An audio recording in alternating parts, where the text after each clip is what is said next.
Pai do Senhor Jesus, irmãos, estamos começando mais um podcast. Hoje estamos aqui com o pastor Eric, com um novo quadro, Mesa Teológica. Vamos falar um pouco sobre teologia, a importância da teologia dentro da igreja, diferenças de teologia, o verdadeiro sentido da teologia para dentro do meio cristão. Porque nós temos um pequeno problema, uma pequena guerra entre os mais antigos e os mais novos. Os mais antigos, eles acham que teologia mata o espiritual. Os mais modernos, eles consideram que a teologia é algo eficiente para o meio da igreja. Pastor Eric, se apresente para que todos te conheçam. Pai do Senhor Jesus para todos.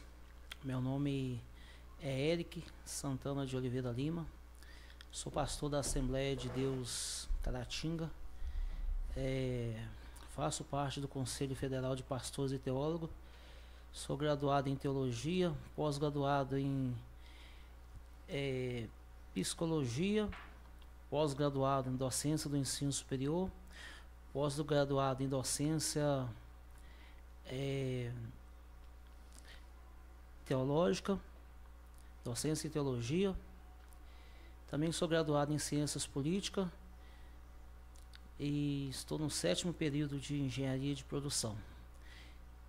É um prazer imenso estar compartilhando com o pastor Tiago nesse debate sobre a teologia, para que serve a teologia, seu significado, enfim.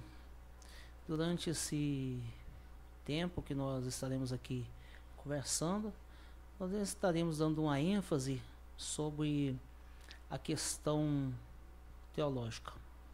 Glória a Deus. Então, hoje nós vamos falar sobre teologia. Todo último sábado do mês, vamos estar com esse quadro, Café Teológico, onde nós vamos trazer alguns teólogos.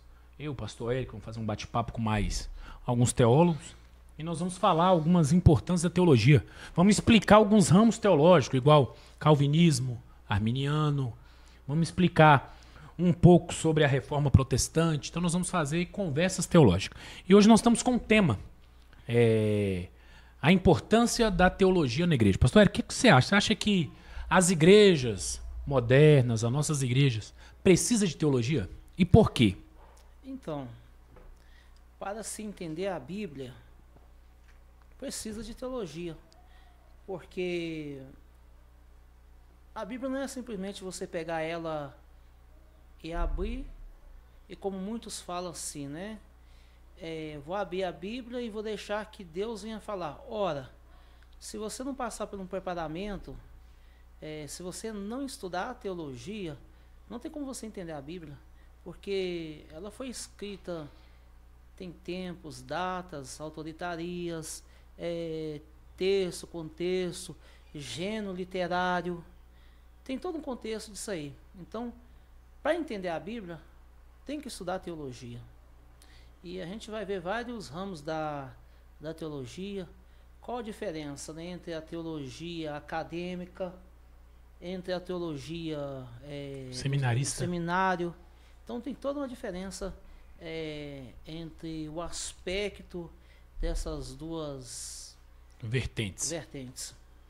Qual que é o senhor acha por que existe esse preconceito tão grande de a igreja com o meio teológico? Olha, pastor, como eu sempre falei, as pessoas têm um grande preconceito sobre a questão da teologia. E com o tempo também, né, a gente passando no ministério, e já sofremos várias perseguições sobre essa questão. Mas precisa de teologia para pegar a palavra de Deus? São pessoas indoutas, são pessoas que não procuram não correr atrás, você está entendendo? Então, pega a palavra de Deus de qualquer maneira, pregam heresias. Então, a teologia, nada mais ela veio para te educar, a teologia ela veio demonstrar sobre os aspectos relativo à questão da natureza, as questões que você venha provar a questão da existência de Deus, tá? Então vamos lá. Afinal, o que é teologia e por que ela é importante? Vamos lá. Teologia, ela, no grego, theos, que significa Deus, logos, estudo. Mas a teologia em si, ela é uma ciência. Ela é uma ciência como as demais que deve ser estudada. Então, a teologia, assim como a arqueologia, assim como a história e demais outras matérias, filosofia, como sendo uma ciência, você tem que estudar elas, tá? Você tem que estudar e comprovar a existência de Deus. Tá? Nós acreditamos em Deus, não estamos vendo Ele, mas nós sabemos que Ele está presente em nosso meio, e a teologia prova a existência dele. Então, para que estudar a teologia? A teologia, ela vai abrir novos horizontes.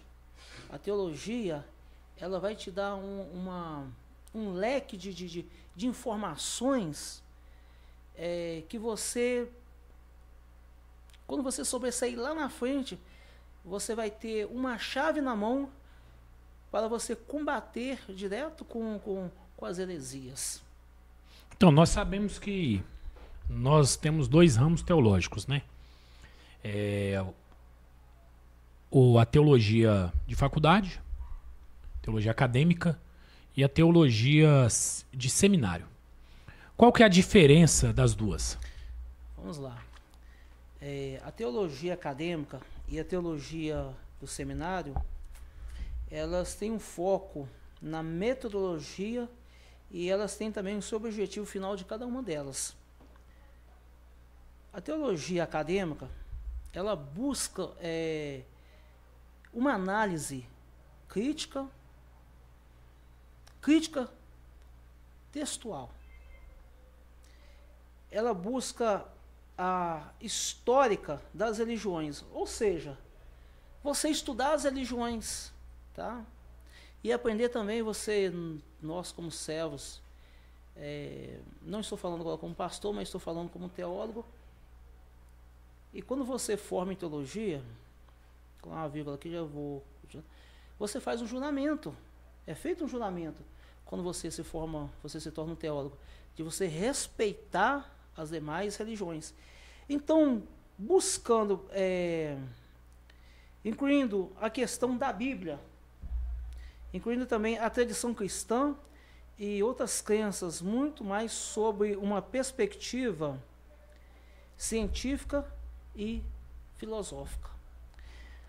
A teologia, e ela vai abordar também a questão, ela vai enfatizar métodos históricos, linguísticos, ou seja, a questão do português, filosóficos. Os originais, né? Isso. Que vai estudar os textos originais, tanto no grego como no hebraico, tá? As suas escritas, quando foi escrito, para quem foi escrito. Então isso tem tudo um aparato dentro tem todo um aparato dentro desse texto e sociológico, que pode estudar os textos sagrados e a tradição religiosa. E no seu ambiente, geralmente, ela é ensinada nas universidades, faculdades e confeccionais e não confeccionais. Ou seja, a teologia acadêmica, ela é uma ciência, tá? Ela é uma ciência. E ali, como sendo uma ciência, você vai estudar também na sua grade curricular, metodologia científica, você tem que estudar também sobre a questão filosofia, sociologia, arqueologia. E o público vai alertar tanto para os religiosos quanto a não religiosos. Ou seja, a teologia acadêmica, ela é aberta para cristão e não cristão. Ela é aberta para protestantes e é aberta também para católicos e aqueles também que não professam. Que seguem outra fé, né? Que seguem outra fé. E pode incluir também ateus, agnósticos e estudiosos de diferentes formação. Essa é uma questão da teologia acadêmica. A sua postura crítica, ela vai questionar dogmas e interpretações tradicionais, incentivando o debate e novas leituras. Ou seja, quando você está no meio acadêmico, tem todo um aparato ali. Eu já vi aluno sair e falar assim, mas eu acabei de formar em teologia, eu pensei que eu ia estudar a Bíblia toda. Não. É tudo um tempo. Tá? É tudo um tempo. E a sua influência, ela sofre influência da filosofia moderna, quanto da ciência e da história. Ou seja, assim como nós temos a história, tem história antiga, medieval, tem história geral. A teologia também, ela tem seus ramos, por exemplo, teologia sistemática 1, teologia sistemática 2. Teologia prática. Tem a teologia prática, tem a teologia também pastoral, que você trabalha ali com pessoas, tá? Você vai trabalhar na cura espiritual dessas pessoas. E a teologia do seminário, qual a diferença dela? O seu objetivo, preparar ministros, pastores, padres, líderes religiosos para a prática da fé e do ministério. Ou seja, a teologia seminarista, assim como, por exemplo, o sacerdote, ele estuda praticamente, se não me foge a memória aqui, são 6 anos. Padre, né? Padre, ele estuda filosofia. Filosofia ele é obrigado a ter. Filosofia, sociologia e teologia. É teologia. E vai ver também que essa teologia do seminário, ela vai formar pastores. Então, como vai formar pastores, ela vai preparar, tá, estes ministros para estar ocupando os seus lugares de destaque nas igrejas, tá, e para estar ensinando para as pessoas. Então, ou seja, até batendo direto contra a questão da heresia. A sua abordagem é baseada na doutrina de uma denominação específica, enfatizando a formação espiritual e pastoral e ministerial. Vamos lá. Vamos falar agora sobre a questão ministerial. Como é que um pastor pode ser pastor se ele não tiver teologia? Como é que ele pode ser um pastor, ocupar um cargo numa igreja, se ele não consegue levar um alimento sólido para as ovelhas? Tá? Para as ovelhas. E essa questão, eu acredito mais na questão da palavra. Então, o pastor, para mim, o pastor, para ocupar um cargo numa igreja, no mínimo, ele tem que ter teologia, uma boa formação teológica. Então, o seminário, ele prepara, tá, o ministro, tá, para se formar. Mas é que a gente tem que entender, né? Cada igreja ela tem o seu seminário próprio. A Batista ela tem o dela, a Assembleia ela tem o dela, porque tem alguns dogmas que é da igreja, algumas regras que é de igreja. Sim. Igual, é até uma igreja que não tem teologia. A Deus e Amor ela não tem teologia. Eles até desacreditam da teologia. A gente não está falando da igreja, está falando da situação. Eles desacreditam da teologia. Só que, igual a Assembleia de Deus, ela tem os dogmas dela, e dentro do próprio seminário teológico da Assembleia, eles aplicam esses dogmas para que sejam ensinados, aplicados dentro da igreja. A igreja batista, a Convenção Batista, tem até um colega meu que ele é pastor da CBN, né? Isso. Convenção Batista Nacional. Isso. Para se formar pastor, ele tem que ter bacharel em teologia, faculdade mesmo, a teologia acadêmica. Mais o seminário. Aí depois ele passa por uma questão, o exame bíblico. Só prova dentro da Bíblia. Passar. Depois vem a questão da teologia. Aí tem que passar na prova de teologia. Aí depois vem uma pessoa, tipo um psicólogo, e chega dentro da casa dele, de surpresa, vê como é que é o comportamento com vizinhos, com a esposa e vice-versa. Aí sim pode exercer o cargo de pastor. E um salário bom.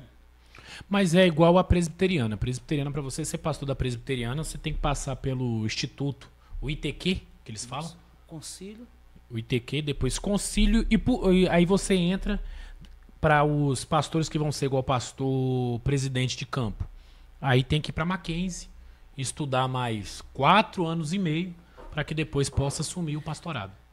É a questão por exemplo, da presbiteriana, tem até um pastor, o reverendo Teodomiro. Conhece pouco. Conheço. Ali ele conhece Bíblia, tá? Ali tem todo respeito. Filho de assembleano. Então vamos lá. O público voltado para os crentes que desejam aprofundar a sua fé e servir na igreja. Nós acabamos de falar aqui sobre a questão da postura doutrinária. Então ela segue interpretações teológicas mais conservadoras e tradicionais, evitando questionamento que possam comprometer a fé. Ou seja, a questão do seminário, a teologia do seminário, né? Igual a gente acabou de abordar aqui, cada igreja tem a sua teologia. Os tradicionais, eles têm a teologia deles. Sim. Os conservadores também têm a teologia deles. E a influência, ela baseia-se fortemente na Bíblia e na tradição da igreja local. E a teologia acadêmica, ela critica, ela faz análise, ela é aberta e diversas as interpretações, sendo ensinada em universidade e debatida sobre várias perspectivas. Eu tive a oportunidade de estudar 5 anos na Doctor, teologia acadêmica, e muitas das vezes dentro de sala de aula, a nossa foi a primeira turma, nossa primeira turma foi uma das mais críticas que teve, tá? E muitas das vezes ali a gente debatia assuntos ali dentro ali, cada pessoa trazia as suas opiniões. Eu tinha ali dentro, por exemplo, pastores assembleianos, pastores da igreja presbiteriana, mas sempre nós chegava ali um consenso comum e sempre nós chegava a questão do respeito, tá?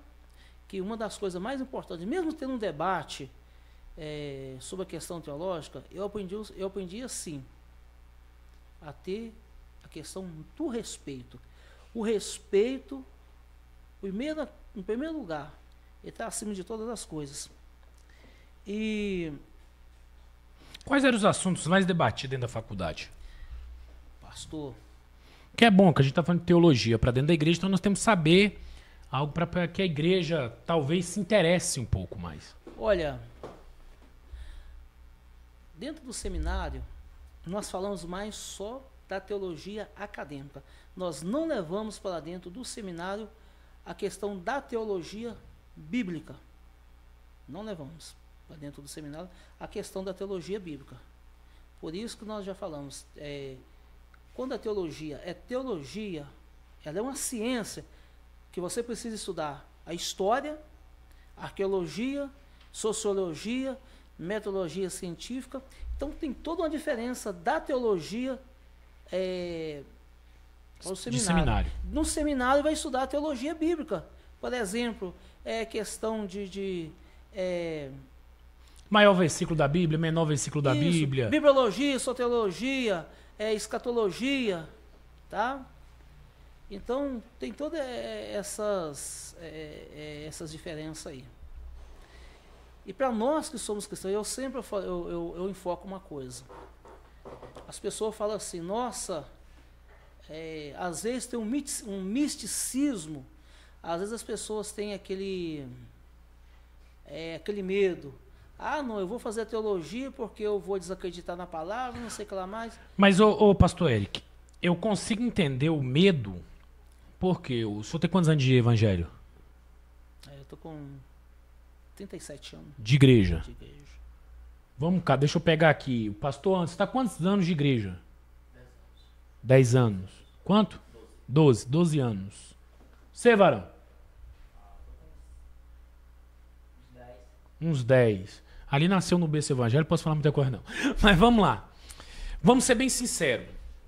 A gente viveu uma situação da igreja há 15 anos atrás, quando o Anderson começou a ir para a igreja, talvez quando eu comecei aí, que eu tenho 18 anos de igreja. Então, quando eu comecei aí, o Anderson começou aí, a gente tem que pegar assim. O momento da igreja antigamente era aquele pessoal mais antigo. Sim. Aquele cabecinha branca, que não tinha ninguém para pregar o evangelho. Ele conheceu Jesus através de alguém também que veio mais matuto, aquele pessoal mais da zona rural. E acabou, eles entendiam o quê? Se eu estudar teologia, eu vou prejudicar o meu espiritual. E isso aconteceu muito tempo. Você pode pegar aí a maioria dos pastores, a gente pode falar porque eu sou assembleano. Eu sou assembleano. Renovado, mas sou assembleano. O pastor antes era da assembleia ainda, da assembleia mais tradicional. Pega ali pra ele, dentro daquela assembleia tradicional, cai dentro dela num dia, no culto de ensino e fala assim, vamos ensinar teologia aqui dentro. Ele vai ser excomungado ali dentro. E não é por causa ô pastor, a igreja cabeça dura, não é. Foi o aprendizado, o ensinamento que eles tiveram, que eles precisam do molde. E talvez esse molde não veio antigamente. Querendo ou não, vamos ser bem sinceros, aonde que a igreja despertou pra teologia? De 2009 pra cá. Antes disso, a igreja dormia. Você veio a Deus em amor? O senhor passou pela Assembleia, o senhor passou pela Assembleia de Campo de Paba, passou pela missão. O senhor sabe disso. A igreja houve um despertamento teológico de 2009 pra cá. Teve aquele bug do milênio. Quem aqui é mais velho vai saber do que eu tô falando. Teve o bug do milênio. Todo mundo, quem tem mais de 30, sabe o que eu tô falando. Teve o bug do milênio. Todo mundo com medo do mundo acabar em 2000. Era ou não era? Ainda tinha a frase ainda. O povo falava que era a Bíblia. 1000 passa. E 2 não chegará. Mas e falava que era bíblico, era ou não era? Um monte de pastor falava isso na igreja. 1000 passa, mas 2000 não chegará. Todo mundo acreditou nisso. Veio o bug do milênio. Depois que acontece o bug do milênio, que o mundo não acaba, algumas igrejas começam a desacreditar. O que eles começam a fazer? Estudar. Se não houvesse isso, sem zoeira nenhuma, até hoje a igreja estava nesse problema. Vamos lá. Eu acho que nesse tempo aí, a igreja ela acordou de um sono letárgico. Ou seja, igual o pastor está falando aqui, eu fui também de uma certa denominação, que eu não quero falar o nome, questão de respeito, questão de ética. Mas foi uma igreja que, meus 14 anos de idade, abriu as portas para mim. Não, mas tipo assim, a gente, quando eu cito o nome da igreja, não é como uma crítica. Não é como uma crítica, sim, porque a igreja hoje, ela mudou. Aí o que eu até brinquei com um pastor essa semana, falando com ele, falei assim, ó, quando a gente cita o nome da igreja, não é uma crítica. Não é. A gente está pegando os exemplos que nós tivemos e replicando eles, apenas mostrando que, vamos ser bem sinceros, vou pegar assim, ó, Assembleia de Deus. Há 15 anos atrás era conhecida pelo quê? O círculo de oração da Assembleia de Deus. Verdade ou mentira? Era ou não era, Anderson? O círculo de oração da Assembleia de Deus. Qual era o maior medo de um cristão pisar dentro da Assembleia de Deus? As irmãs do Coquinho. Era ou não era? Se aquela irmã vir de lá pra cá, sai de baixo. A Assembleia de Deus foi reconhecida por isso. Muita oração, uma igreja que orava demais. E a escola bíblica deles era conhecida por aquilo. Vamos lá. Hoje houve a reforma dentro dela. Vamos lá. Vamos etapa por etapa. Essa questão aí, eu sempre falo com alguns colegas, eu tenho saudade dessa época. Por quê? Sim. Por quê?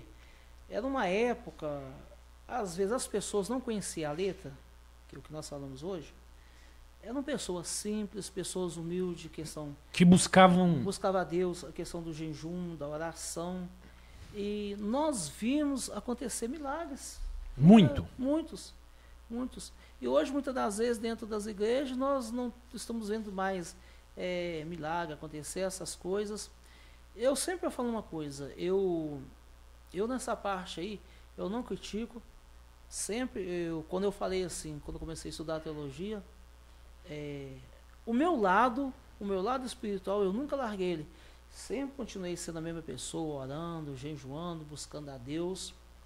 E essas mulheres, mulheres de oração, mulheres que intercediam, e nós vimos acontecer dentro das igrejas salvação de almas. E sempre eu falo uma coisa, eles me perguntam assim,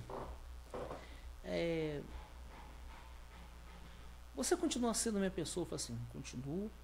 Todas as vezes que eu vou ministrar a palavra de Deus, eu busco conhecimento, eu preparo meus sermões, eu oro a Deus, e eu continuo na mesma humildade que eu tenho. Eu não critico, por exemplo, pastor, uma pessoa que não tem conhecimento, mas uma pessoa que quando ele abre a boca, às vezes não sabe falar bonito, às vezes não sabe questionar, mas é uma pessoa que quando ele começa a orar, a igreja, ela se coloca em pé, a igreja se torna avivalística. Então, agora eu estou falando agora como pastor. Como pastor, você tem que ter o conhecimento aqui e tem que ter a humildade, tem que ter a unção com a questão do conhecimento. A sua pregação vai ficar uma pregação, sua ministração, todos vão ouvir ela, tá? Deus vai falar no coração das pessoas, porque o som, ele busca o alvo. Dá um exemplo. Quando as pessoas estão na plateia, ali, elas estão vibrando, no meio do campo, né? O seu jogador favorito lá, faz um gol. Aí, quando grita gol, o som procura o alvo. As pessoas começam a vibrar, tá? E começam a gritar pelo nome do jogador. Aquilo vai até o ouvido dele e desce no coração dele. Quando desce no coração dele, ele se torna uma pessoa mais alegre ali, ele começa a vibrar, ele começa a interagir com a plateia. Dentro da casa de Deus não é diferente. Quando a pessoa que está ali, o ministro, está pregando a palavra de Deus, debaixo da proteção de Deus, com o seu conhecimento, aquela palavra vai até o coração daquela pessoa, ela entra no ouvido e desce no coração. Quando desce no coração daquela pessoa que está na plateia ali, ouvindo aquela palavra, há salvação de almas. Talvez uma pessoa que estava dentro da igreja ali, uma pessoa que veio de casa para ouvir uma palavra, e Deus transforma o coração dessa pessoa. Agora vamos lá. A questão da crítica. Nós temos que ter uma crítica construtiva. Exemplo, as Assembleias de Deus, elas investem muito nos seus obreiros, tá? Elas investem muito nos seus obreiros a questão da teologia. Investe tanto na questão de livro. Hoje a escola dominical é uma das melhores agências. Eu falo assim, não, eu sou assembleiano, gosto de ser assembleiano, gosto de estudar a palavra de Deus. Até uns dias passados aqui, né? Eu até parabenizei um determinado pastor, que ele falou assim ainda: irmãos, os obreiros precisam estudar teologia. Eu falei assim, poxa vida, né? Para quem falava que não precisava de teologia, agora está vendo a necessidade que ela precisa ser aplicada dentro da igreja. Eu tenho um rapaz, ele é até amigo meu, vendedor, vende pizza aqui, Tilu. Esse dia nós conversando, aí ele mandou pra mim uma frase assim, falou assim, ó, a igreja, ela tá, que eu coloquei tem um tempo já, eu coloquei sobre a reforma protestante, e eu fiz uma postagem no meu Instagram, e no meu Instagram pessoal e no meu WhatsApp. Aí ele mandou pra mim, ô pastor Tiago, eu creio que a igreja está precisando de uma nova reforma. Sim. Aí na hora que ele falou isso, eu assustei, porque eu conheci o lado do Luciano como amigo apenas, e aí ele solta isso. Aí eu, como assim, Luciano? Ele falou, a igreja não entendeu ainda que ela está precisando de uma nova reforma dentro dela. E não uma reforma no barulho, mas uma reforma no conhecimento. Na hora que ele falou isso, eu falei, rapaz, esse cara, ele foi no algo tão simples, mas tão profundo, que aí eu acabei aplicando isso. A igreja está precisando de uma reforma em conhecimento. Porque a gente, querendo ou não, eu sou pentecostal até o tutano, e eu gosto do barulho. Eu falo isso pra todo mundo, eu gosto do barulho. A gente, por ser pentecostal, a gente, quando vê o primeiro barulho, a gente mergulha. A gente tá no meio, a gente pula, a gente sapateia e gosta. Mas tem hora que aquele tá sendo só um movimento. E nós estamos precisando de uma reforma em conhecimento para dentro da igreja. Se não me foge a memória, Spurgeon, ele escreveu assim, acho que isso deve ter mais ou menos 113 anos, que os púlpitos deixariam de ser pregada a palavra e seria um púlpito, seria lugares de entretenimento. Spurgeon, foi ele mesmo. Agora eu vou falar uma coisa, pastor. Dá gosto quando você ouve um pregador, que está ministrando a palavra de Deus, está ministrando a palavra de Deus com ousadia, dentro do seu tempo ali. Ele usa os conhecimentos teológicos ali. Você ouve ele 1, 2, 3, 4 vezes e você quer ouvir mais. Agora, da ânsia de vômito, escuta eu falar, quando a igreja convida, ainda mais se um pastor convida uma pessoa, um pregador, ao invés dele pregar palavra, ele começa a usar... Contar a história de vida. Ele começa a fazer entretenimento com a plateia, começa a contar a vida pessoal dele, começa a falar, ele sai fora do foco da palavra. O foco da palavra é aquilo ali, e ele acaba não concluindo. Então, esta pessoa para mim, eu não paro para me ouvir ela. Por quê? Eu amo a teologia, gosto de estudar a teologia. Eu tenho na minha casa lá praticamente quase 5.000 livros. Se você perguntar assim, aonde que está escrito isso, eu te falo onde que está escrito, tem uma vírgula deles. Gosto de estudar a palavra. Exemplo, o pastor, que é o pastor da igreja, o senhor me convidou para mim estar aqui, eu abri mão de algumas coisas que eu tinha para fazer hoje e vim, pela questão de gostar de estudar a palavra de Deus, estar falando da palavra de Deus. Quando eu sento para me estudar uma palavra, eu gosto de folhear o livro, olho uma Bíblia, olho outra, olho uma tradução, olho outra. Sempre eu preparo uma palavra. Até o meu pastor, né, ele sempre fala assim. Sempre o meu pastor, ele fala assim, no dia que eu colocar lá uma pessoa no cartaz, o nome daquela pessoa para pregar, ele vai preparar. Então agora eu não vou colocar mais. Eu vou pegar o cidadão de surpresa ali. Aí muitas das vezes, eu não preparei a palavra. Não, nós que somos servos de Deus, somos pastores, nós devemos andar preparados. Pronto. Tem que andar pronto. Sim, devemos andar preparados. Agora, como um teólogo que eu sou, eu tenho que estudar, por exemplo, as demais religiões. Eu tenho que estudar sobre as demais religiões e a questão a respeitar elas, tá? Como teólogo. E respeitá-las. E sendo um pastor... Mas aí não é... É igual eu vi. Eu tô numa polêmica no Instagram ali. Um rapaz postou assim, ó. Eu tava duvidando, mas hoje eu tô acreditando. Aí ele pega um vídeo e põe de um centro... De um centro não, vamos falar a verdade. Uma igreja luciferiana. A gente fala centro, mas a gente tá errado. Uma igreja luciferiana. Aí ele postou... Antigamente o povo só comentava, eu duvidava, agora é verdade. Vamos orar para que isso feche. Eu entrei no comentário embaixo e coloquei, gente, para que a gente vai orar para fechar? Se eles têm o direito de exercer a religião deles da mesma forma que nós temos o direito nosso. Aí vem um monte, aqueles pseudo-santo, batendo, brau. Não, que o senhor, como pastor, não podia falar isso. Eu falei, gente, a igreja há 100 anos atrás, hoje é mais, né? Mas há 100 anos atrás, quando veio para o Brasil, a igreja cristã foi perseguida, foi caluniada, foi difamada, crente morreu, crente passou fome, um monte de coisa porque era igreja.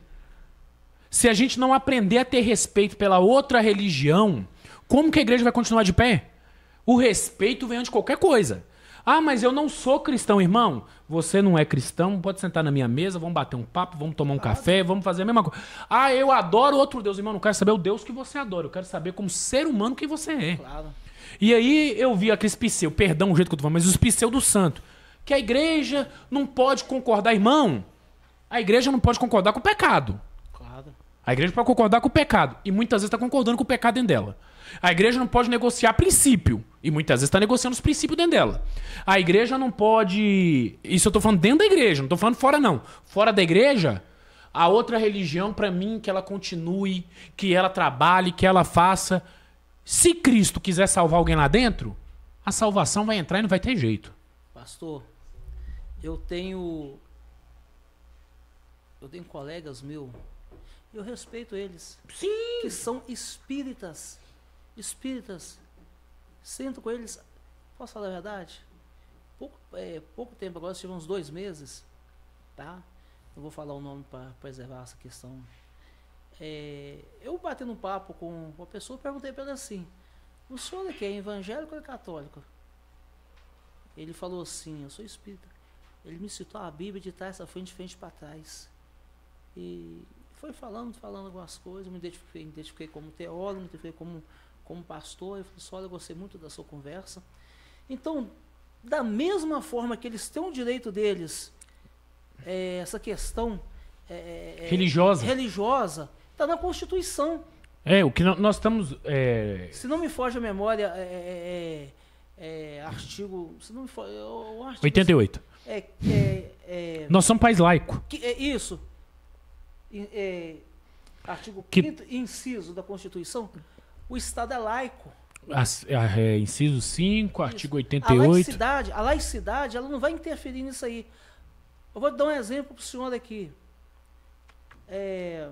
O senhor convida pessoas, né, irmãos católicos para vir na sua igreja aqui. Convida pessoas de outros segmentos para vir na sua igreja aqui. Quando eles são muito bem recebidos dentro da igreja, eles saem falando bem. Olha, amanhã eu vou voltar na igreja do pastor Tiago lá, porque foram recebidos muito bem. Você sabe qual o maior problema da igreja? Ela tá comprando uma briga que não é dela. Sério, eu não sou muito fã dele, não. Aquele pastorzão, não sei se você já ouviu falar dele. Pastorzão, um que fazia comédia, stand-up. Ele falou uma coisa que é uma verdade. Ele falou assim, ó: a igreja tá comprando a luta que nem Jesus está comprando mais. Todo mundo bateu nele com uma polêmica. Sério, você acha que Cristo está preocupado com quem está com uma religião adorando Lúcifer ou está adorando Emanjá, Exu? Jesus está preocupado com isso não, pastor. Jesus está preocupado em que o nome dele seja pregado e todo o joelho se dobre no grande dia. Simples. Nosso papel como igreja, não concordo com a religião. Não é isso aí, eu não quero saber se você concorda, do mesmo jeito que ninguém concorda com a nossa muitas vezes. E isso não manda.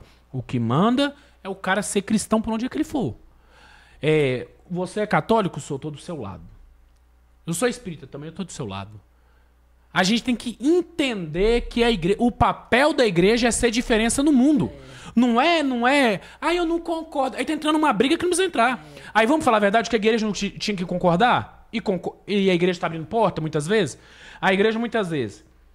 Eu não concordo com o irmão que vai na Umbanda, no Candomblé, no Espiritismo. Não concordo com o kardecista, né? Não concordo.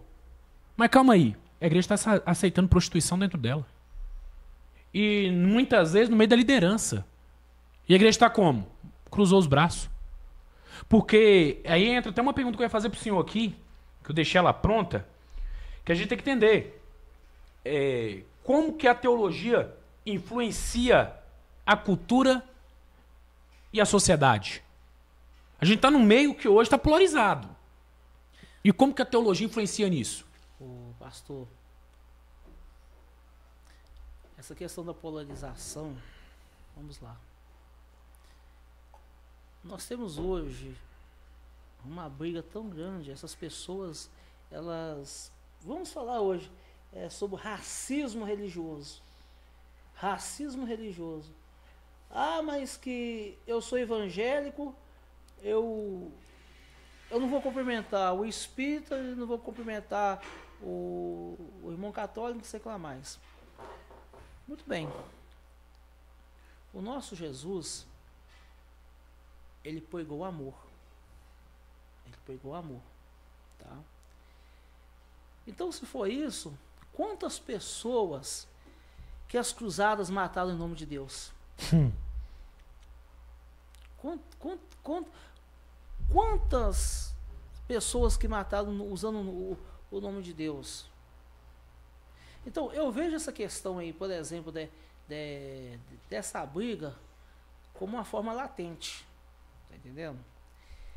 Há pouco tempo agora, se tiver um ano, eu precisava de um documento para me iniciar meu mestrado em Histórias da Igreja. Aí eu fui procurar um padre, um colegão meu, Padre Gouveia, doutorado em teologia em Roma. Rapaz, você pensa num padre que... Tem bala na agulha. Aí eu sentei com ele, a gente conversando e tal. Ele falou comigo assim: ô Érico, eu sinto tão bem quando tem um evangélico sentado do meu lado aqui, a gente conversando. Antes era aquela briga, católico versus protestantes. E ele falando que na faculdade, quando ele estudou com pastores. Ele era a única pessoa lá, me parece que só tinha 2 padres, só tinha 2 pastores, ou seja, na Pontifícia Católica, a universidade. E diz ele que eles estudando ali, eles eram amigos, eles não debatiam essa questão respeitando. Então hoje, essa questão da polarização, acho que nós devemos respeitar. Eu fui criticado um dia eu estava numa escola dominical, e a gente estava falando sobre um determinado assunto dentro da Bíblia. Aí surgiu um irmão, né, e me perguntou assim, sobre a questão do espiritismo. Eu falei assim: irmão, depois que terminar a escola dominical, eu respondo o irmão à parte, né, porque senão vai tomar meu tempo aqui, né, e eu não vou sair fora do foco. Aí continuou insistindo. Aí eu fui e falei com ele assim: eu vou falar com o irmão aqui, não como um pastor, mas eu vou falar como pesquisador que eu sou, como acadêmico que eu sou e como um teólogo. Porque quando você é um teólogo, você não escolhe o que você vai estudar, não, meu amigo. Você tem que estudar, por exemplo, sobre a questão do espiritismo, você estuda sobre a questão da maçonaria, você estuda sobre a questão, por exemplo, da arqueologia, sociologia. Vamos fazer um bate-papo sobre a maçonaria depois. Mas não hoje, isso aí num próximo episódio. Então, aí eu falei com ele, eu tenho 2 livros na minha casa lá, do espiritismo. Eu tenho a codificação completa. Tem 2. E tem uma amiga minha, que ela é espírita, somos muito amigos. Eu convidei ela um dia. Vai na minha igreja, sabe o que ela falou comigo? Ô Eric, eu me sinto bem, eu vou fazer uma visita na sua igreja porque você respeita. Aí beleza, eu falei assim: não, mas você tem na sua casa isso aí, não sei o que lá mais, que tipo de pastor que é? Eu falei assim: agora eu vou falar o senhor como pastor. O senhor, quando o senhor foi fazer um curso assim, e o senhor se tornou uma pessoa tal, não vou falar a profissão, não vou falar o nome também, lá na grade curricular do senhor só tinha uma matéria específica? Não, tinha várias matérias. Então pronto, então nós temos que sair da bolha, temos que sair de dentro da caverna. Nós temos que sair de dentro da caverna e parar, irmão, de ficar julgando as pessoas. Ora, Deus, Ele pode fazer através da nossa palavra, nós conversarmos com essas pessoas, mostrar também para elas a verdade. Deus pode mudar o coração delas também, mas cabe também nós respeitarmos e ter respeito. Muitas das vezes hoje, o pastor Tiago, eu não gosto de me identificar como pastor, não. Eu não gosto de me identificar como pastor. Mas por que, pastor Eric? Não, sabe por quê? Porque muitas das vezes, irmão, está sendo uma vergonha. Está sendo uma vergonha usar o nome de pastor. Irmão, você está falando isso aqui no podcast? Estou falando sim. Sabe por quê, irmãos? A igreja ela não precisa só passar pela questão de uma reforma na questão da letra, da escrita, mas ela precisa passar uma reforma No caráter. no caráter, em tudo. Sabe por quê? Hoje, muitas das vezes, eu vou debater dentro de uma tecla aqui. Eu costumo dizer que a religião hoje virou comércio. E como? Vamos lá. Um cidadão que o senhor conheceu, né? A gente falando dentro da palavra aqui, opa, foi uma pessoa humilde, tal, que várias pessoas ajudou. E quando essa pessoa chega num patamar, posso continuar? Pode. Me desculpe, mas eu sou meio crítico nessa questão, assim, eu sou meio positivo nisso aí. Quando chega num certo patamar, aquela pessoa esquece de quem ela ajudou. É que tá tendo obra em cima. Aí eu tô mandando mensagem pro pessoal e fazer o barulho deles mais pra lá um pouco. Aí você convida essa pessoa para vir na sua igreja e fala assim, pastor Thiago, só vou pegar na sua igreja lá se você me der X. Sabe? Isso muitas das vezes, irmão, a gente encontra com pessoas que falam assim, nossa, a religião acima do comércio. Acima do comércio. Tá entendendo? Eu não sou contra, pastor. A pessoa buscar uma prosperidade de Deus, ou Deus te dá um carro, Deus te dá uma casa boa, isso, aquilo. Não sou contra, jamais. Eu sou contra pessoas extorquir da igreja, extorquir da fé, né? Da fé. Tá? E voltando ao assunto aqui, como nós estamos falando sobre a questão da teologia, eu falei antes da teologia do seminário. A teologia é do seminário, ou seja, que forma pastores. Liderança, né? Forma liderança. Tem essa diferença. A teologia acadêmica, ela forma teólogos. Não importa se seja católico, seja evangélico, seja ateu. Gnóstico. Isso. O que você quiser ser. Ela forma teólogos. Agora, a teologia do seminário, ela forma a questão da liderança. Então, a teologia bíblica, ela vai estudar a revelação progressiva de Deus no longo das Escrituras. Vamos lá. Questão da revelação. A gente vai aprender que naquela época tinha escola de profetas, né? E nós aprendemos que tinha a questão da revelação oral, ou seja, Deus, ele falava. Que naquela época era separado em 3 unções, né? Profeta, rei e sacerdote. Sacerdote trazia do povo e enviava a Deus através do sacrifício. Ouvia tudo, pegava tudo e sacrificava. E aí a gente sabe, a gente gosta de Bíblia, depende da fumaça, o jeito que subisse, se estivesse errado, morria lá dentro, e coisa e tal, Deus não perdoava. Isso, e vice-versa. O segundo, ouvia de Deus, que é o profeta, encaminhava ao povo via a fala. Ou seja, o profeta ouvia, né? Tinha ouvido para ouvir. Mas existe uma orla sacerdotal, uma escola. Ele falava e transmitia através da revelação oral falada. A gente vê até ali no Segunda Reis, capítulo de número, acho que é 3 ou 2, se não me engano.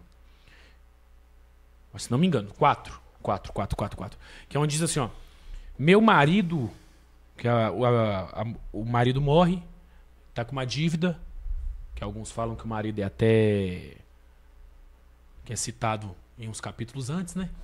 Que é citado em um texto antes, no capítulo 19, que ela vira e fala assim, meu marido, teu servo, morreu, e meus filhos serão levados. Então nós entendemos que ali era uma orla de profética que servia a Elias, servia o ministério profético de Elias e estudava com ele para se preparar para ser profeta. Então ela vai analisar os temas e doutrinas dentro do contexto dos autores bíblicos e das suas épocas. Ou seja, é aquilo que eu falei no início. A Bíblia, ela tem texto, contexto, época, as suas autoritarias, para quem foi escrito, quando foi escrito. O exemplo. Para quem, né? Para quem. o conceito da aliança no Antigo Testamento, que a gente acabou de falar aqui. E ela também vai falar sobre a questão da teologia sistemática, ou seja, ela vai organizar e sintetizar as doutrinas da fé cristã de uma forma lógica e coerente, que vai se dividir em áreas como teontologia, estudo de Deus; cristologia, estudo de Cristo; pneumatologia, estudo do Espírito Santo; soteriologia, estudo da salvação; escatologia, estudo do fim dos tempos. Essa é a teologia do seminário, que ela é dividida nesses ramos. Exemplo. Faltou antropologia. Não, a antropologia vai entrar na questão acadêmica. Acadêmica. Exemplos. Comparação entre diferentes visões sobre a questão da Trindade, né? Que nós estudamos também na nossa escola dominical. E tem a teologia histórica. É que aí entra aquele problema. Teve até um debate aí, né, entre o Moisés, pastor Carlos Moisés, Voz da Verdade, e o pastor Juliano. Acho que é Juliano Franga, como é o nome? Fraga. Você que é assembleiano aí? Fraga? É. Teve um debate entre eles, que um crê no unicismo. Essa questão, por exemplo, aí do pastor Juliano Fraga é um grande exegeta. Grande exegeta. E também essa questão, por exemplo, do caso Moisés, a questão unicista. E pelo que eu estava ouvindo, não estou saindo fora do assunto aqui, a gente já vai voltar. Eu estava ouvindo esse podcast. Eu assisti ele todo, só pra mim. Aí falando assim, por exemplo, assim, né? Ele criticou também, ele falou com o Juliano Fraga, mas nas Assembleias de Deus, eles não estão ouvindo os nossos hinos. E irmãos, aquilo foi um absurdo, aquilo que eu achei. Algumas Assembleias de Deus estão cortando os hinos do Voz da Verdade. Eu achei uma coisa que ele falou, eu achei muito, muito interessante. Que o Juliano, ele levou aquela conversa com um respeito absurdo. Sim. Um respeito absurdo. Que o pastor Carlos Moisés participou de agora me esqueci o nome do cara, estou tentando trazer ele aqui na igreja para ele dar uma palestra também, da rádio... Meu Deus, agora voa da minha cabeça. Estou tentando trazer ele aqui de qualquer jeito, que ele participa dos debates. E aí eu estou tentando trazer ele aqui. Ele falou uma coisa que eu acabei dando razão. Ele falou assim, ó, já que nós estamos tão errados, me explica por que através da letra do nosso hino, almas são salvas. Rapaz, aquilo ali não é que ele falou. Eu falei, pior que é uma verdade. É tipo assim, a visão dele não é a nossa. Não é a nossa. Nós cremos na Trindade e a gente compra a briga pela Trindade. É a nossa visão. Mas se a gente for reparar, também a visão do Carlos também não está tão errada. A gente vai entrar nesse assunto. Que é meio polêmico isso, mas... Vamos lá. Aí vai estar falando aqui também sobre a questão da teologia histórica. Ela vai estudar o desenvolvimento da teologia ao longo da história da igreja. Irmãos, quem já teve oportunidade, quem não teve ainda oportunidade, estuda a história da igreja. A história da igreja é a coisa mais horrenda. A questão das perseguições. Até chegar no ano de 1500, né? A gente vai ver que, por exemplo, né, a questão, se não me foge a memória, de Joel a Malaquias. Se você pegar na sua Bíblia, tem uma parte lá branca que está assim, período intertestamentário. Antigamente era 2 páginas, né? Isso. Hoje em dia é metade só e tá de boa. Isso, de Joel a Malaquias, se não me foge a memória, foram 400 anos. E nesses 400 anos, Deus ele não falou com ninguém.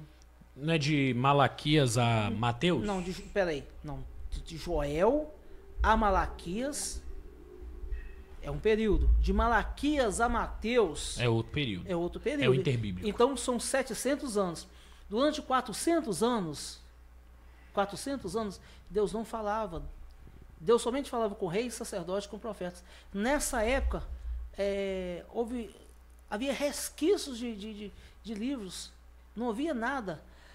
Nós vamos ver na questão, por exemplo, da perseguição desses 300 anos, quando fiquei entrando na questão da fase áurea, quando teve a perseguição da igreja, rapaz, depois que Jesus ele morreu, ele ressuscitou, ele subiu até o Pai. Se você pegar, por exemplo, a perseguição que os apóstolos teve. João foi o único apóstolo que morreu de morte natural. Mas sofreu? Sofreu. Vamos ver também na questão de Pedro. Pedro foi crucificado de cabeça para baixo. Se não me foge a memória... André crucificado em uma cruz em X. Isso.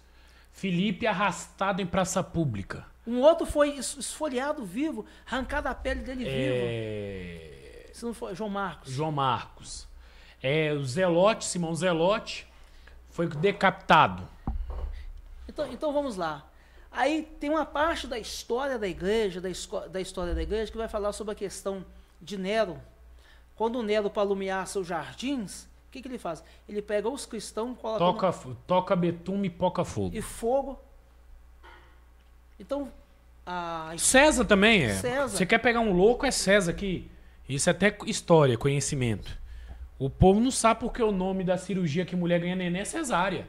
Sem saber que é uma homenagem a César. E teve um outro também lá que ele nomeou o próprio cavalo dele como cônsul. Cônsul.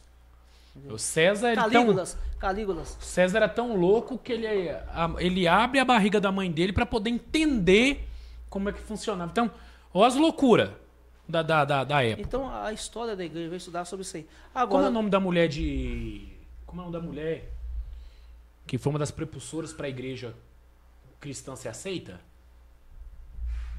Mulher de um desses imperadores. Agora eu vou da minha cabeça. Joana? Acho que é Joana.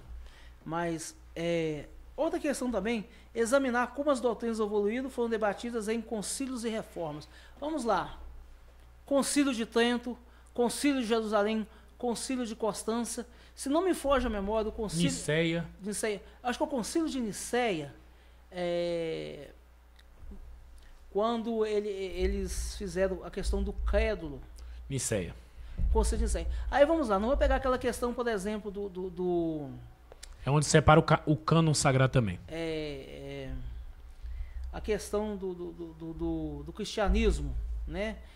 Nós vamos ver que aquele imperador, ele nunca foi cristão, ele se converteu. Constantino. O que Constantino ele fez? Constantino, ele viu, considerado o pai da igreja moderna. Ele viu lá, por exemplo, tem uma visão lá aqui de uma cruz, né?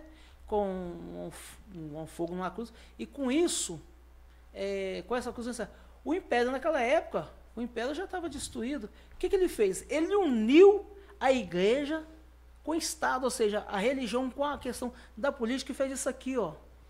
É que aí ele pega o dogma, né, na época, que naquela época era só uma religião primordial. Aí o que ele faz? Ele para poder ganhar, ele foi político. Ele para poder ganhar todo o campo ao redor, ele pega os outros deuses, entre aspas, de outras regiões, igual da Grécia. Ele falava que Zeus é próprio Deus, então vem para cá que ele é o mesmo Deus. E aí ele foi unindo, fazendo uma artimanha política, e é considerado um dos maiores políticos da época. Sim. E ele conseguiu fazer algo extraordinário. E num desses concílios também que foi... Creta. Concílio de Creta. Eles chegaram num consenso, teólogos, homens estudados, sobre a questão, por exemplo, Jesus era 100% homem, 100% Deus. Eles chegaram num consenso sobre essa questão da deidade, a divindade de Jesus. De Cristo. Então, a questão das reformas. Isso aqui está sendo bom. Eu tenho convicção do que eu estou falando. É o primeiro episódio da mesa teológica. Vai vir mais. Hoje a gente está passando por cima. Isso é só para dar aquele gosto para quando a gente fizer o outro, né, pastor Eric? Uhum. Venha mais público. E aí vocês podem mandar pergunta. Depois eu vou colocar no caixinha de pergunta lá. Manda pergunta, nós vamos nos preparar para mim fazer um bate-papo teológico. Teve uma pessoa que eu coloquei, eu vou te mostrar depois. Eu coloquei assim, ó. O que você quer saber na mesa teológica? Eu fiz lá, não sei se você viu lá no Instagram, eu coloquei. Qual tema você quer saber na mesa teológica? Até a Miriam da minha igreja. Ela colocou assim, ó. Pastor, eu quero saber, isso aí é um tema que nós vamos debater depois, vou fazer uma conversa depois. Ela colocou assim, eu quero saber até onde vai a autoridade suprema de Deus. Porque tem pessoas que creem no livre-arbítrio. E eu creio e algumas igrejas ensinam sobre a predestinação. E eu queria saber se tudo que acontece é sobre a vontade de Deus ou não. Uma pergunta teologicamente falando absurda. Porque vai ter pessoa que vai falar que tudo que acontece é 100% Deus. E tem pessoa que vai falar que não é 100% Deus. Eu defendo que tudo é 100% Deus. Tem pessoa que não defende. Tá errado? Não, não tá. Mas é um tema muito bom porque o povo não conhece a história. Vou te falar uma verdade, você pode ter certeza que a coisa que vai chamar muita atenção isso aí é a história da igreja. Na hora que o senhor está falando sobre conselho de Creta, conselho de Niceia, conselho não sei do que, vai ter pessoa que vai começar a pesquisar por causa disso. Porque não conhece. Nunca ouviu falar. Porque é muito fácil a gente falar de igreja, ensinar sobre a igreja e não falar o que aconteceu para a igreja chegar onde chegou hoje. Vamos falar sobre a questão da reforma. Lá vai. Quem não assistiu, assiste aquele filme, Lutero. Doutor Lutero, ele tinha graduação em Direito. E a gente vai ver que depois que teve a reforma ela abriu um leque. 1500. Vamos lá. A questão da economia, a questão da política. Mas você sabe que tem uma polêmica aí, né? Ah, Quem fez a reforma? Protestante. Para mim, vamos lá. Isso é polêmico. Vamos lá. A questão da reforma protestante, vamos lá.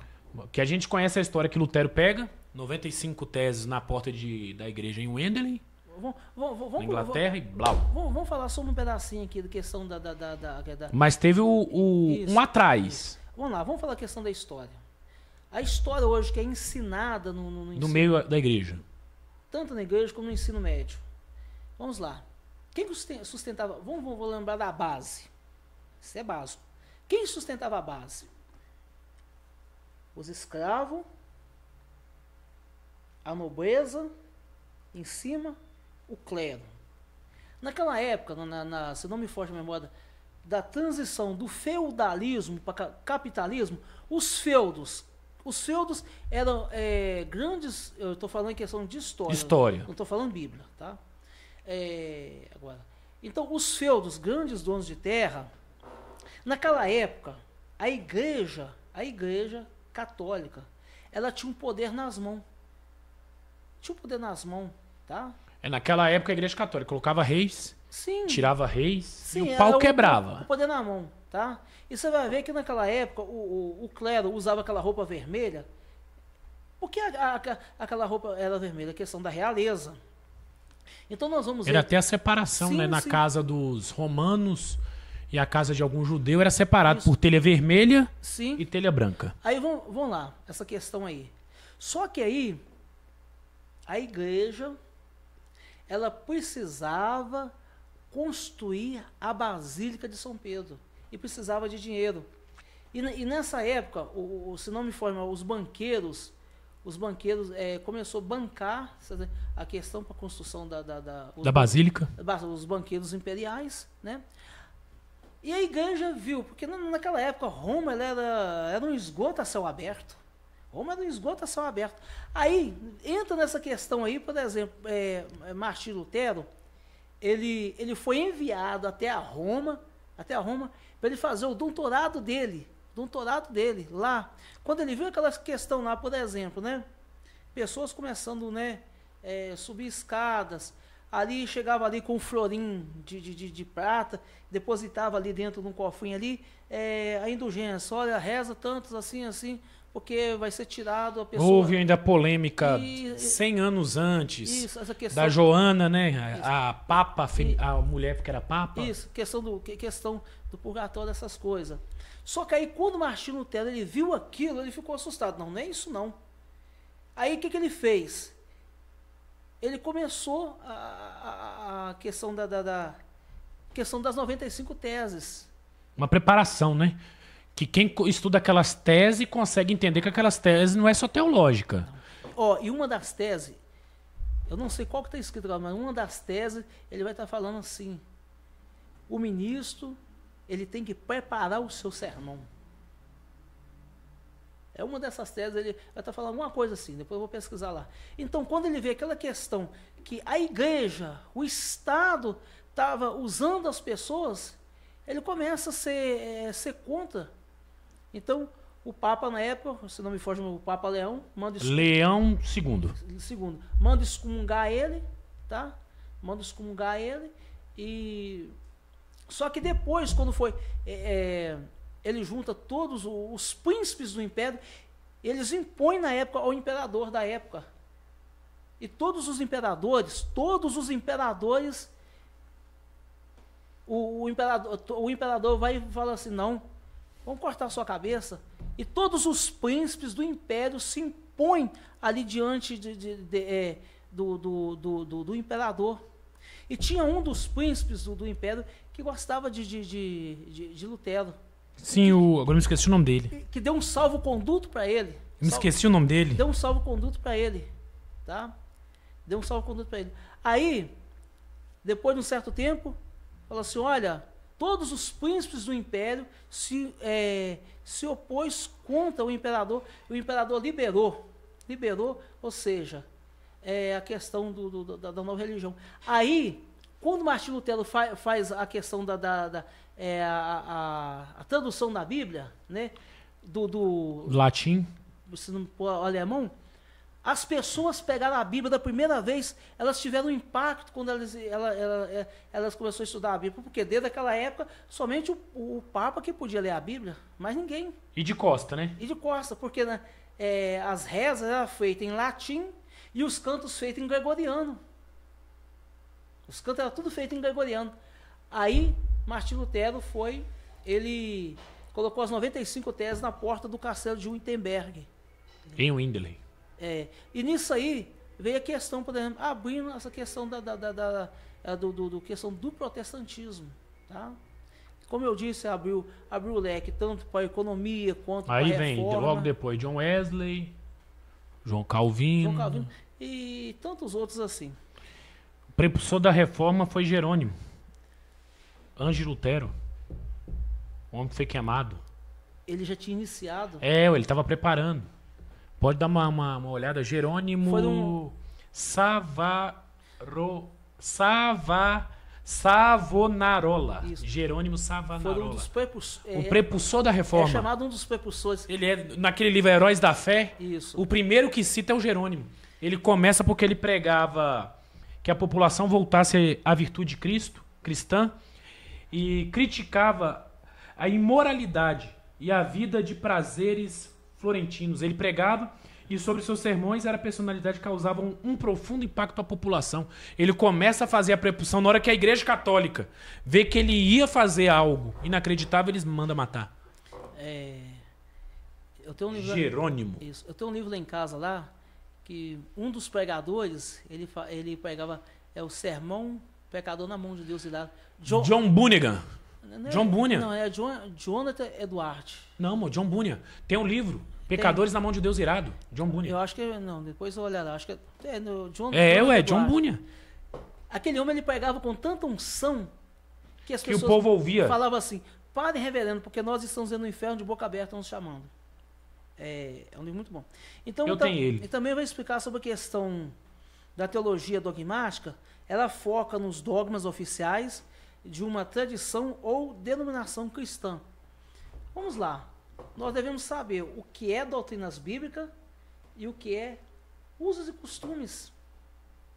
Doutrina bíblica, aquilo que está dentro da Bíblia, usos e costumes. O que eu quero dizer com a questão dos usos e costumes? Nós estamos vivendo hoje que tem muitos cristãos tradicionais. Errei, John Bunyan é o Pelegrino. Isso. Então é Jonathan Edwards. Jonathan Edwards, eu errei. O homem tá afiado até no nome dos caras. Alguns cristãos, vou dizer alguns cristãos pentecostais, vamos dizer na questão do reteté. Questão de respeito. Mas se passa, por exemplo, lá, um tradicional que está com a bermuda, o cidadão vira a cara para o outro lado e não dá uma paz do Senhor. Mas aí entra a situação mais complicada da igreja. Isso aí eu falo porque nós somos pentecostal e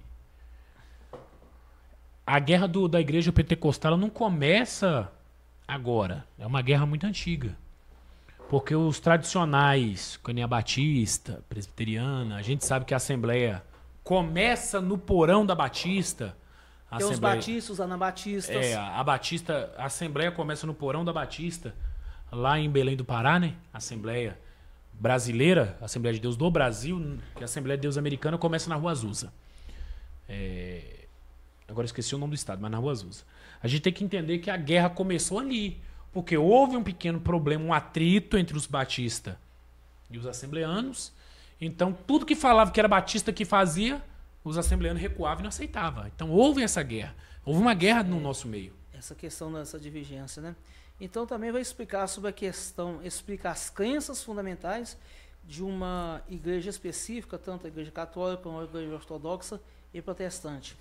Nós vamos falar também sobre a questão da teologia pastoral, que ela está dentro dessa questão também da teologia do seminário, que vai aplicar os princípios teológicos à prática do ministério e à vida cristã, que envolve aconselhamento, liderança e ética ministerial. Vamos lá. Pastor, ele pode ser psicólogo ao mesmo tempo? Não. Não. Eu vou lembrar muito bem quando eu estudei com um professor chamado Jaelso. Jaelso. Ele era psicólogo. E eu lembro que ele passou para nós um trabalho sobre aconselhamentos. Aí caiu naquela questão, né? Como aconselhar casais em crise, como aconselhar em fases terminais, como aconselhar bêbado, e caiu para mim na questão como aconselhar homossexuais. Eu fiquei meio assim, mas vamos lá. Vamos lá. Tá salvo? Vamos lá. Aí, vamos lá. E eu fui fazer uma pesquisa, pastor, fui fazer uma pesquisa de campo. Um colega meu, na época trabalhava comigo e tal. E eu cheguei perto dele, eu conversei com ele, eu falei com ele assim, deixa eu te falar uma pergunta. Eu me identifiquei quem eu era, mas não me identifiquei como cristão, né? Cristão, me identifiquei como acadêmico. Eu falei assim, olha, essa vida que você leva assim, assim, assim, o que levou nisso aí? Então, eu tinha que saber uma raiz, olha só, uma raiz, porque tudo que chega num problema tem uma raiz. Tem uma raiz para chegar num determinado problema. Nada começa do nada, tem que ter uma raiz de alguma coisa. E ele falou comigo assim, Eric, eu optei pela essa vida, tá? Porque eu tive um relacionamento, e nesse relacionamento que eu tive com uma mulher, ela acabou me traindo, então eu fiquei em trauma, tal, beleza, tudo. Aí eu fui pesquisar depois uma outra determinada pessoa. Eu convidava ela para ir na igreja, ela não ia, tal. Aí aquilo me doeu o coração. Tenta lembrar, vamos ver se você consegue lembrar, pastor. Lembra da primeira vez quando nós começamos, eu estava fazendo estágio aqui na escola, o projeto MPC, Mocidades para Cristo, que a gente pegava aquelas cartas para ler, lembra? Uhum. Que tinha algumas coisas aí que nós deixava a gente horrorizado. Então, eu cheguei perto dessa moça, né? E ela falou assim, Eric, eu tenho trauma de homem. Eu não cheguei com Bíblia, eu não cheguei com nada assim de questão de... Eu também tenho trauma com não. Aí, graças a Deus. Aí quando eu fui falar com ela, fui falar com essa pessoa, tal, conversando, ela falou comigo assim, meu pai era presbítero da igreja, e não vou citar o que aconteceu, e teve assim em relação, ele me forçou. Então, chegou naquela raiz daquele problema. Aí nisso, você sendo um pastor, vamos dizer da questão pastoral, tá? Chega um membro perto de você, nunca que você pode fazer um gabinete pastoral, só você e uma ovelha sua. Sua esposa tem que estar acompanhada junto. Isso a questão da teologia te ensina. Se eu estou errado, você me fala e me prova o contrário disso aí. Tá? Você vai dar um gabinete, por exemplo, o aconselhamento para um casal em crise, aí vamos supor que você vai aconselhar a mulher lá, está você só, aquela mulher, e a sua esposa não está junto. Aí, o pastor, ele pode ser psicólogo ao mesmo tempo? Não. Porque se ele exercer o cargo de psicólogo ali, ele está infringindo a ética da psicologia, porque ele não é formado. Ele pode ir até como pastor, aconselhar. Agora, como psicólogo, não. Agora, se ele for formado dentro da psicologia, ele pode aconselhar. Porque ele não pode aconselhar se ele não for um psicólogo. Se ele for um psicólogo, ele pode aconselhar. Tá? Então, a gente vai ver nessa questão aí, da questão da liderança pastoral ali. Muitas pessoas, às vezes, vamos falar com o pastor, as pessoas hoje acham que pastor é um super-homem, pastor hoje é carregar tudo nas costas. Irmão, enquanto as ovelhas estão lá dormindo lá, o pastor está lá de joelho dobrado, em oração, o pastor está ligando. Às vezes é uma ovelha que não vem na igreja, o pastor liga, o que está acontecendo? Por que você não foi no culto? Às vezes um jovem. Vamos falar hoje sobre aconselhamento para jovens. Irmãos, hoje, o que mais precisa hoje ser aconselhado são os jovens. E muitas igrejas estão jogando os jovens para fora. Às vezes o jovem chega lá, por exemplo, lá, um bonezinho para trás, um chinelinho de dedo. Muitas igrejas. A gente já viu isso aqui quando a gente tava, quando eu congregava com o irmão aqui. Quantos jovens que a gente batizou? Uma frota. Foi. A igreja, na época, eu lembro quando eu congregava com o pastor Thiago, a igreja abriu a mão desses, veio com esses jovens, a gente chegou junto deles, tá entendendo? Então, ser pastor não é simplesmente você sentar numa cadeirinha de um púlpito de uma igreja, tá? E ficar ali, só preocupado no seu salarinho que vem no mês, tal, papapá, e você... Quem tem, né? Que tem pessoa que não tem, não. E correr atrás, tem que correr atrás. Então, essa questão, por exemplo, aí da teologia, dá um exemplo, como a teologia que vai influenciar o aconselhamento cristão. A teologia, ela não precisa estudar a teologia. Então, como é que um pastor vai aconselhar uma pessoa se ele nunca pegou um texto para estudar? Irmão, simplesmente, não é só você pegar a Bíblia lá e dobrar o joelho, ler, orar, e apontar o dedo para cima e falar assim, Deus, me revela isso aqui. Não, eu não concordo com isso. Não concordo. Eu sou cético nesse assunto aí. Para mim, primeiramente, tem que buscar a Deus primeiro. Mas você tem que abrir a Bíblia, você tem que estudar ela, você tem que comer a palavra de Deus. A teologia tem que estar do lado também ali, sobre essa questão aí. Então vamos falar também na questão da teologia moral.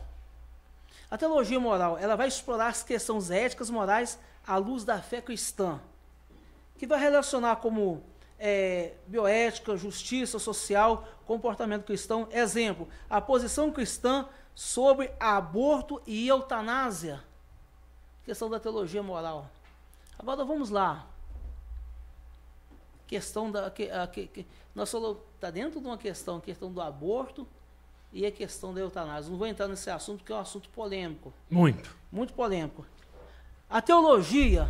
Vai ter cristão que vai falar que pode ter aborto. Vai ter cristão que vai bater o pé e falar que de forma alguma. A teologia... Aonde começa a vida. Isso. A teologia apologética, que defende a fé cristã como objeções e crítica. O poder ser filosófica, científica ou histórica. Exemplo, defesa racional da ressurreição de Cristo. E encerrando aqui a teologia filosófica, que examina as questões teológicas à luz da filosofia e aborda temas como a existência de Deus e o problema do mal. Então, depois desse debate, nesse início, né, se for apenas um aperitivozinho que nós começou aqui, vai levar muitas pessoas a ter uma visão assim diferenciada a questão, do que é teologia. A questão da teologia. E aí eu até deixo. Todo último sábado do mês nós estamos aqui fazendo uma conversa, postando uma conversa teológica. Você aí que nos assistir, quiser mandar um tema, mande. Mande complicado, que o pastor Eric está com bala na agulha. Mande complicado para nós poder estudar. Mas o nosso intuito é ganhar almas para o reino do Senhor e acima também de todas as coisas, né? acima de tudo, nós respeitarmos os direitos e respeitarmos também a religião das pessoas. Sim, que muita pessoa vai falar assim, dois pastores estão conversando sobre teologia. Vão agredir. Gente, a gente não está aqui em momento algum para agredir fé. A gente está aqui para falar e quebrar alguns dogmas, alguns problemas que tem aí no meio da igreja e ajudar. Porque o nosso povo, a Bíblia diz que perece por falta de conhecimento. Então nós estamos para isso. Talvez é uma dúvida que você tem. Pastor, eu tenho uma dúvida aqui, X. E talvez sua dúvida é um tema que dá uma conversa de 1 hora. Não custa a gente sentar e conversar. Pastor Eric, ele tem um ramo teológico, eu tenho outro. Sim. Ele tem um ramo, eu tenho outro. O senhor é arminiano, né? O senhor crê mais no princípio armínio. Livre-arbítrio e tá. Por exemplo, essa questão, por exemplo, do... Eu acredito no livre-arbítrio. Então, ele tem um tempo... Ele é mais arminiano. Eu já sou mais calvinista, eu creio na tulipe. Eu creio que nas 5 teses de Calvino, eu creio nela. Ah, mas os dois vão acabar brigando em cima disso. Não, a gente vai conversar e ver onde a gente chega no consenso. Não chegou no consenso, ele vai continuar com a ideia dele, eu vou continuar com a minha e você vai se descobrir o que você é. Simples. Nós estamos aqui para nós ajudarmos você a entender um pouco sobre fé. Igual, por exemplo, né? Dentro da teologia, eu vou citar aqui. Pode falar. Por exemplo, vamos falar sobre a questão. Só vou citar, vou fazer uma pequena citação aqui. Eu sou dispensacionalista tribulacionista. O senhor crê que a igreja passa pela grande tribulação? Eu acredito, não. A igreja não passará pela tribulação. Eu não acredito nessa tese. Então o senhor é pré-tribulacionista? Isso, perdão. Pré-tribulacionista. Isso, eu sou pré-tribulacionista, perdão. Eu não acredito que a igreja vai passar pela tribulação. Não acredito. Aí agora entra. Vou lá, vai a polêmica. Vou deixar e nós acaba isso aqui, porque aí depois nós vamos fazer um dia só sobre isso. Sobre tribulação, pré-tribulação e mesotribulacionista. Tem vários ramos, né? Tem, mas esses 3 são os mais... Um acredita que Cristo vem antes, um acredita que Cristo vem no meio e outro quer que Cristo virá depois. Vamos falar a verdade? Como você vai virar para um assembleano e falar assim, ó, eu creio que Cristo vai vir antes da grande tribulação? Acho que todo assembleano ele pós. É isso. Ele não acredita, pelo que eu conheço. A maioria. Pastor, antes daquilo, acredita? Antes. Eu, assembleano, creio que vem antes por causa de alguns textos bíblicos. A igreja não passará pela questão da tribulação. Isso é a nossa crença. Isso. Mas você pega o mesotribulacionista, senta com ele aqui. Ele vai falar que a igreja vai ser arrebatada no meio da grande tribulação e vai provar com alguns versículos que vai ser arrebatada no meio da grande tribulação. Aí é que a gente entra no contexto.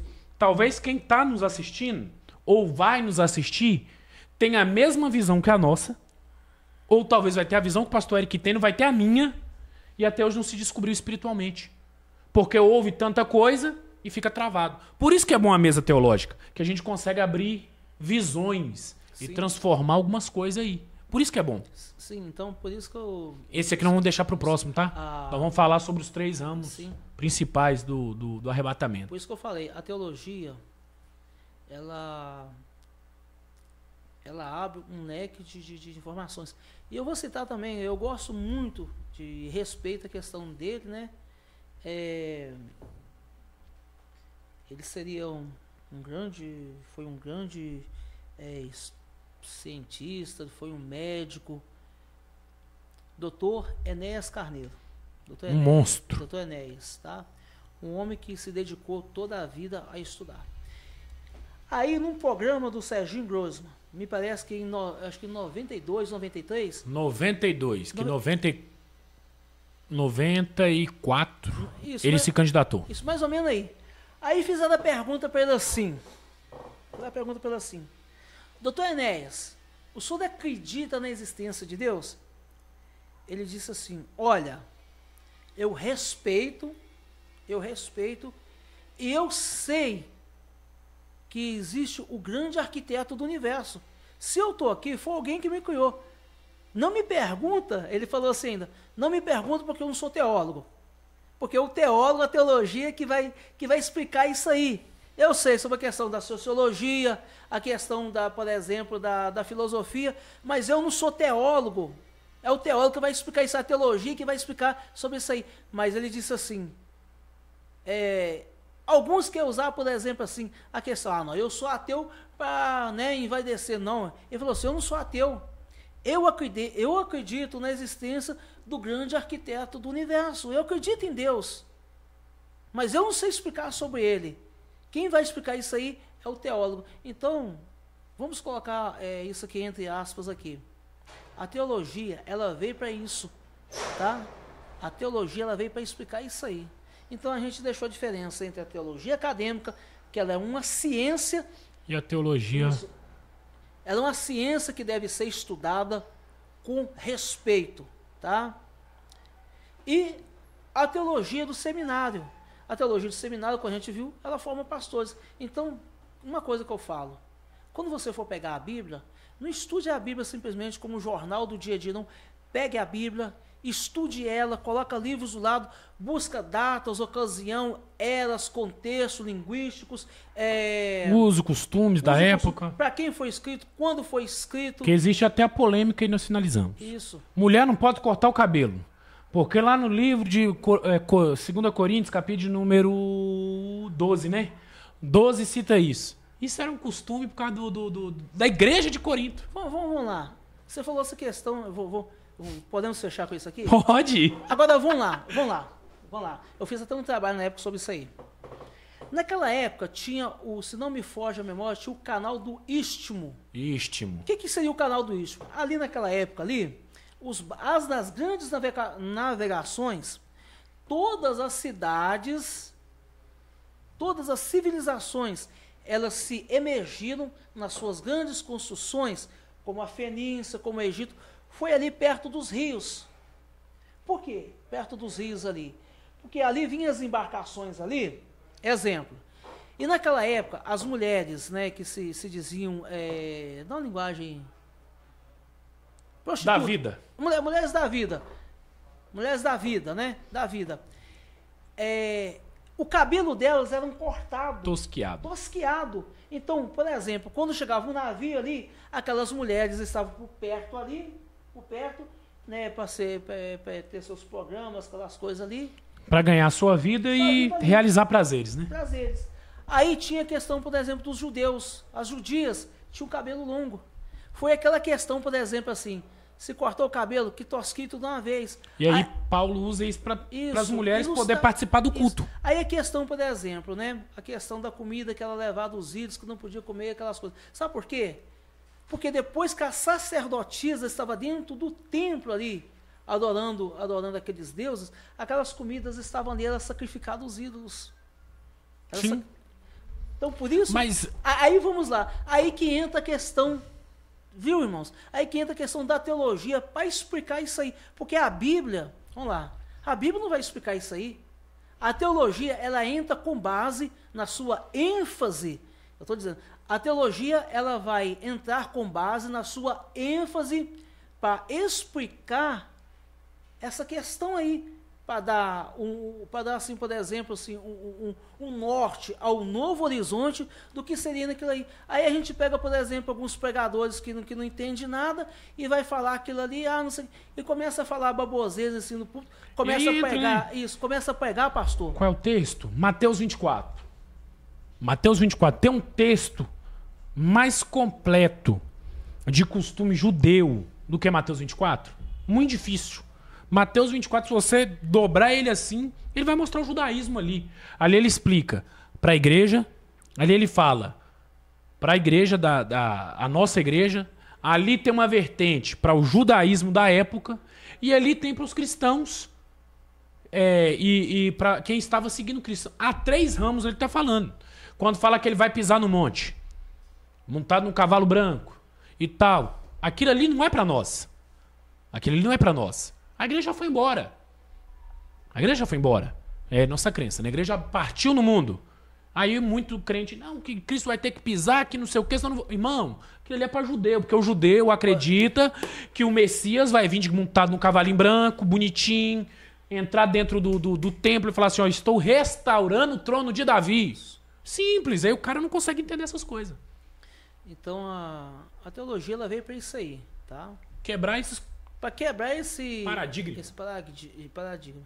Então, me identifico como como um teólogo e como um pastor. E eu uno as duas coisas.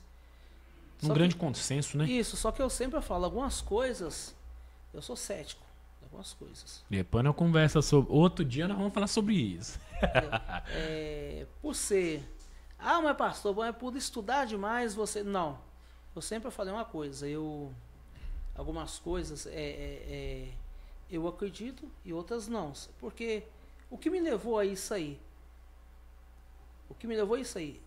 Eu busquei conhecimento, busco conhecimento, gosto do conhecimento, corro atrás do conhecimento, tá? Ao contrário, você me prove que eu gosto, se for questão de Bíblia, eu gosto que me prova, biblicamente, que aquilo existe, me prova. Se não for dentro da palavra, Bíblia, para mim não serve, para mim tem que ser Bíblia. Sempre eu falo, pastor, quando eu vou pregar numa igreja, eu sempre falo assim, questão, nós assembleianos, o pastor Anderson está aqui. Bonito! Nós somos criteriosos nessas questões, porque nós assembleianos, eu me considero que eu faço parte de uma das maiores igrejas, que é a Assembleia de Deus. A Assembleia de Deus, ela tem teólogo e tantos homens assim que buscam o conhecimento, tá? Busca o conhecimento da palavra de Deus.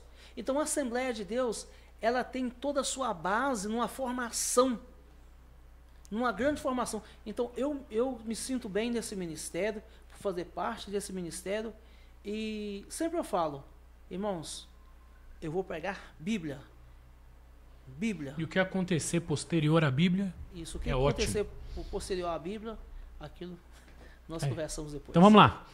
Todo último sábado do mês, nós estamos aqui, né, pastor Eric? Sim. Com a nossa conversa teológica. Pastor Eric, ele deu uma ideia de trazer alguns teólogos de vez em quando, vamos trazer também? Sim. Nós fazer um debatezinho. Uma ideia que eu dei para o pastor Tiago aqui, né, de nós termos uma roda teológica. E isso nós vamos botar em prática, uma roda teológica. Isso que nós podemos fazer aqui, dá uma ideia. Traz um assembleiano, traz um batista, um presbiteriano, um reverendo presbiteriano. Porque, irmãos, cada um tem a sua defesa. Sua fé. A sua fé. E para isso, você tem que defender sua tese. Você tem que defender sua tese e você tem que comprovar a existência dela. Sim. Eu sempre falo uma coisa assim. Eu acho que eu acostumei tanto assim a questão do ramo acadêmico. Sempre quando eu vou pregar, o meu sermão tem que ter título, começo, meio e fim. E eu trago a conclusão. Um dia eu estava lá na escola dominical e sempre eu falo, eu compro o livro de apoio, a lição, e pesquiso. Aí o irmão foi e me falou assim, eles cortam uma volta comigo, tá? Aí o irmão foi e falou assim, de onde você está tirando isso aí? Está escrito aqui, em tal lugar assim, prova. Eu provei ele, tá aqui, ó. E no final da lição, o pastor antes, você pega uma lição lá, e se você vai ver que quem escreveu a lição ali, o redator da lição ali, ele tem uma formação teológica. Não tirou simplesmente debaixo do braço, não. E tem toda ali nas referências bibliográficas, da onde que ele tirou. Bibliográfica. Referências bibliográficas. Gostei. Referências bibliográficas, comprovando da onde que ele tirou aquilo ali. Sabe por quê? Porque se você não comprovar aquilo ali, se torna um plágio. Plágio o quê? É crime. Então, assim, toda pregação, exemplo, como você vai pregar sobre aquele tema ali, irmãos, tá aqui, ó, eu tirei desse tema assim. E você citar a fonte.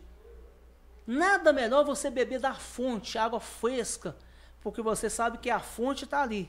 Você está bebendo dela e você está comprovando que existe aquilo ali. Sabe por quê, irmãos? Existem muitos pregadores charlatões, tá? Charlatões, que na hora que vai pregar a palavra lá, ele começa a fazer uma miscelânea disso, daquilo, papapá, daqui, dali. Encher linguiça, né? Encher linguiça. Foi isso o que Spurgeon escreveu. Ele escreveu há 113 anos aproximadamente, isso aí. Então, a teologia, ela abre o ramo também, ela é a ciência que ela abre o ramo para outras coisas. eu me lembro, só encerrando aqui, quando o MEC, ele foi avaliar o nosso curso de teologia na Doctor, se não me for minha memória, foi nota 5. Aí uma das avaliadoras do MEC, ela falou assim, o meu primeiro curso foi teologia, porque a partir da hora que eu comecei a estudar teologia, começou a abrir o leque para as outras matérias. E alguns falam que a teologia é o primeiro ensinamento de todos para o restante da... Foi o que ela falou, entendeu? Então, eu agradeço aqui, né, o pastor dessa igreja, um grande amigo meu, por ter me convidado para a gente estar nesse debate aqui, tá? E eu creio que os próximos debates, né, nós conversamos aqui sobre a teologia, serão bons, né, para aprimoramento e também buscarmos mais conhecimento. A questão, buscarmos mais conhecimento em relativa na questão da palavra de Deus. Sim. Tá? E, gente, nem eu e nem ele somos donos da verdade. Não, ninguém é dono da verdade. Nós somos apenas duas pessoas que estudaram e estamos conversando um pouco. Sim. Quem quiser chamar o pastor Eric para ministrar, ou ir na sua igreja e levar um curso, ele tem um curso de teologia, né, pastor? Sim, básico, sim. médio, avançado. É só entrar em contato com ele. Telefone? 99808-8045. O meu e-mail é Eric com CK, Santana com 2T, 861 @gmail.com. .com. 2T. Isso. Chique. E também, né, eu sempre falo, eu faço parte do Conselho Federal de Teólogos e Pastores. E é isso aí. Você que precisa, né, levar um curso de teologia para a sua igreja, entre em contato conosco, nós estaremos à disposição. Também estaremos, dou palestra também de teologia nas igrejas, tá? Seminários, etc. Seminário. Então, precisou, entre em contato e vai ser uma benção. Porque nós sabemos que todo projeto ou todo propósito começa em meio a uma conversa. Que Deus abençoe você em nome de Jesus. Glória a Deus. Nossa, minha garganta secou.